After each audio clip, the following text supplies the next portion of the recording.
Assalamualaikum warahmatullahi wabarakatuh. Baiklah, kami dari kelompok 3 akan menjelaskan karakteristik belajar anak usia dini.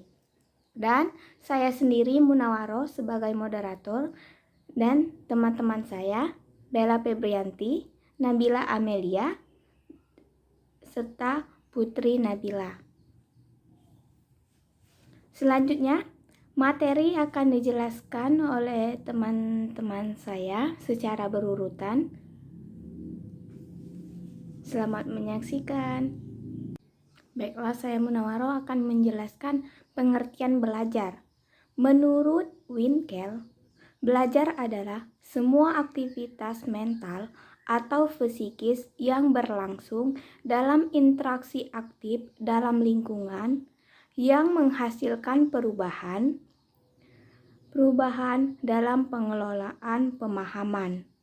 Dan menurut Setiawati, definisi belajar adalah suatu proses usaha yang dilakukan individu untuk memperoleh suatu perubahan tingkah laku yang baru keseluruhan sebagai hasil pengalaman individu itu sendiri dalam interaksinya dengan lingkungannya. Selanjutnya, menurut Parnawi, belajar adalah proses di mana tingkah laku ditimbulkan atau diubah melalui praktek atau latihan. Jadi, dapat kita simpulkan, belajar merupakan suatu proses yang terjadi pada semua orang untuk memperoleh suatu perubahan tingkah laku, pengetahuan melalui pengalaman individu yang berlangsung terus-menerus.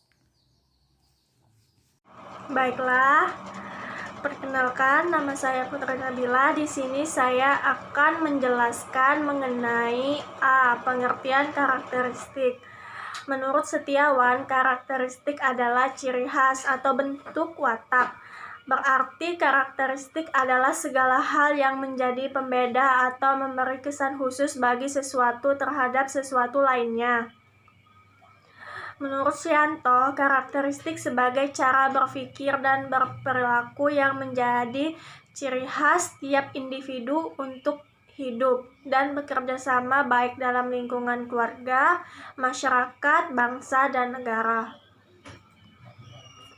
Menurut KHBBI, karakteristik yaitu suatu sifat khas sesuai dengan perwatakan tertentu. Karakteristik anak usia dini adalah ciri khas belajar anak usia dini yang mencolok dengan rentang usia remaja, dewasa, maupun lansia, baik secara kualitas maupun sifatnya. Simpulannya, jadi karakteristik adalah suatu khas yang menjadi pembeda sehingga memiliki sifat yang sesuai dengan faktor dari kehidupan sehari-hari. Baiklah, saya Nabila Amelia Arifah akan membahas tentang karakteristik belajar anak usia dini. Yang pertama, anak memiliki rasa ingin tahu yang besar. Yang kedua, anak merupakan pribadi yang unik. Kemudian, anak memiliki imajinasi dan fantasi yang tinggi. Yang keempat, masa usia dini merupakan rentang waktu yang paling potensial untuk belajar. Yang kelima, anak usia dini memiliki sikap egosentrisme. Kemudian, memiliki rentang daya konsentrasi yang pendek. Kemudian, sebagai makhluk sosial. Baiklah, saya Bella Febrianti akan melanjutkan materi yang telah disampaikan tadi, yaitu perlunya karakteristik belajar anak usia dini. Sejak dilahirkan, seorang anak akan mengalami pertumbuhan dan perkembangan yang sangat pesat. Para ahli neuroscience menemukan bahwa sejak anak dilahirkan telah memiliki miliaran sel neuron yang siap untuk dikembangkan. Jaringan tersebut akan berkembang dengan optimal jika ada rangsangan di luar berupa pengalaman-pengalaman yang dipelajari anak. Sebaliknya, sel akan mati jika kurang menerima rangsangan atau rangsangan yang diberikan tidak tepat dengan fase tumbuh kembangnya.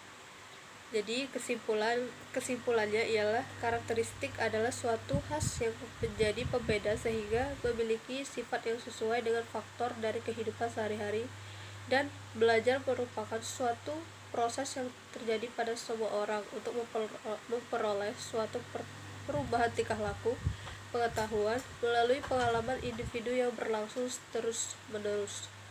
Dalam melangsungkan kegiatan belajar kepada anak usia dini, memiliki karakteristik pembelajaran anak usia dini. Di antaranya, anak memiliki rasa ingin tahu yang besar, anak merupakan pribadi yang unik, anak memiliki imajinasi dan fantasi yang tinggi dan sebagai bagian dari makhluk sosial. Perlunya mengenal karakteristik belajar anak yang khas dan unik. Mereka akan dapat distimulasi dan difasilitasi sesuai dengan kekhasannya tersebut, sehingga dapat melanjutkan potensi fitrahnya untuk berkembang dengan sempurna.